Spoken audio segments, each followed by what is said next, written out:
Hello, hello. Welcome back. Sorry it's been a while. I've been busy. I've been traveling and camping and doing all kinds of stuff. Got my hair done. I did get it cut shorter, but anyway, same color. Whenever I was looking for a hairstyle to do online, I came across something that said, "Beware when a woman changes her hair drastically, that there's something big coming." And that's so true.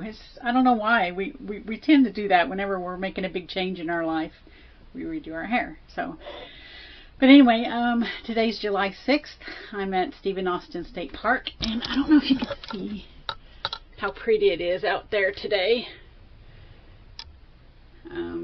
This is just my backyard. And I'm just having some fun. But anyway, I've been out here all weekend. Grateful I didn't go to San Antonio or any place near that this weekend. Unfortunately, this is the weekend that the floods been happening over in the hill country, and it's sad. Especially it's going to impact the RV community. There were a lot of RV parks that the flood came into, and they're empty. They're stripped empty. There's patios is all that's left. So it's pretty scary when you think about it. I think it was about 3:30 in the morning. And something just comes in and carries your RV off. I was watching a video on YouTube that she had 25 RVs in her park, and she saw some emergency lights and woke her up. I guess somebody had already called 911. So she ran out there, and it was like just devastating, of course. And the waters were still coming in, and there was a little island that she rents out places. There were a couple RVs on that island. Sad story. So if this bothers you, fast forward. But there was I guess a guy standing outside of an RV screaming inside to hand me the baby, and the water just took it. So I'm gonna start crying. It was really awful. So I can't imagine. And then all the little girls at that camp. So let's send them some good vibes. Hopefully they find them hanging onto a tree or something. And if you get a chance to help, please do. Either it's financially or if you can send something. I'm sure you've got bottled water and stuff around the house that you can send. I'm sure there's going to be all kinds of stuff going on in Houston, especially sending them stuff to help out. So try to do that if you can. Okay, I'm going to cry. So I'm going to move on. First amazing news, they found my RV, believe it or not. I can't believe it.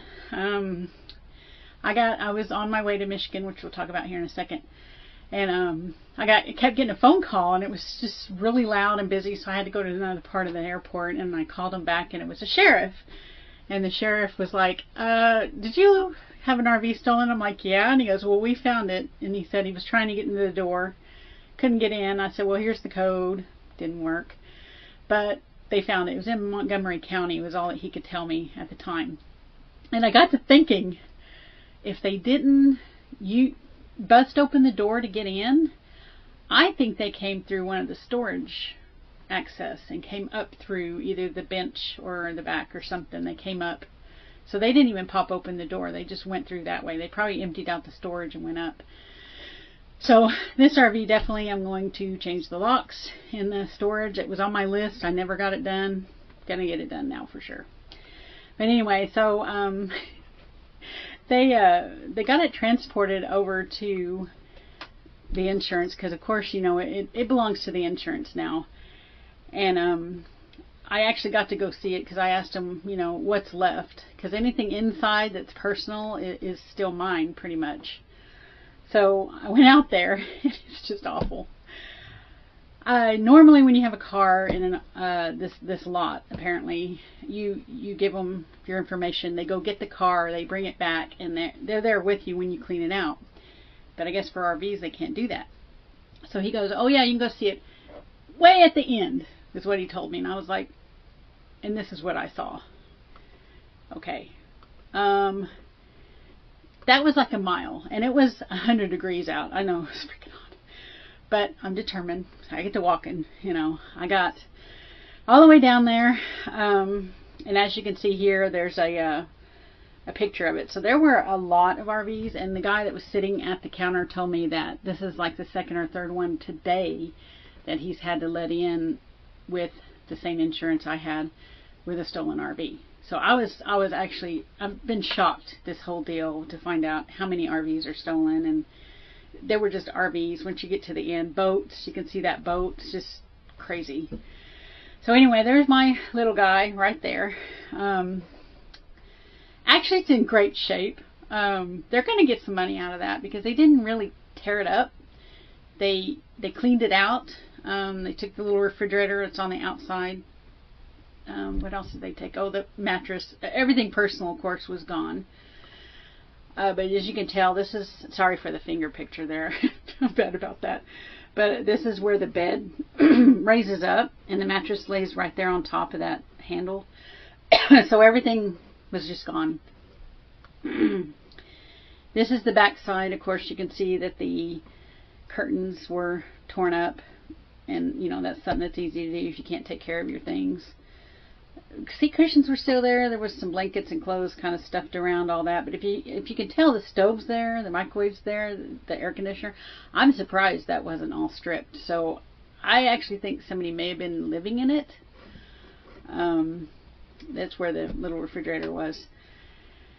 So anyway, and it, of course, it stunk.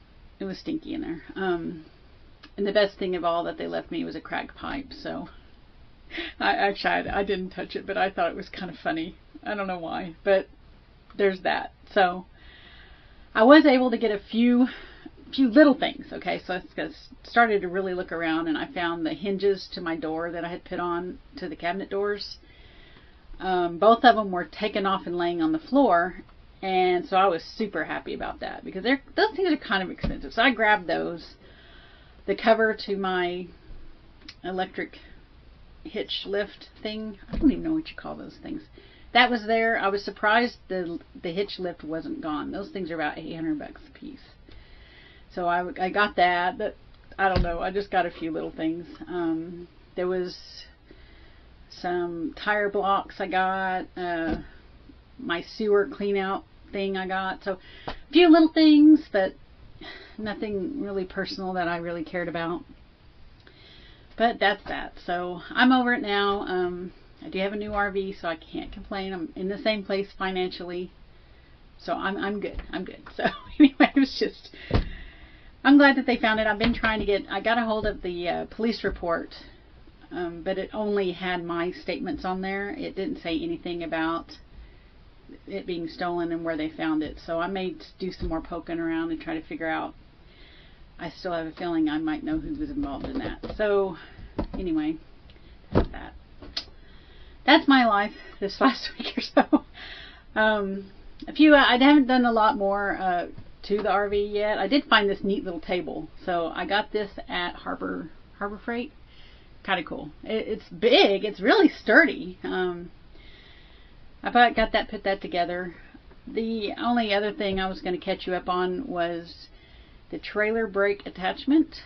It works great. I still need to cut the old one off. I haven't done it. I just need to try to find some wire cutters or something.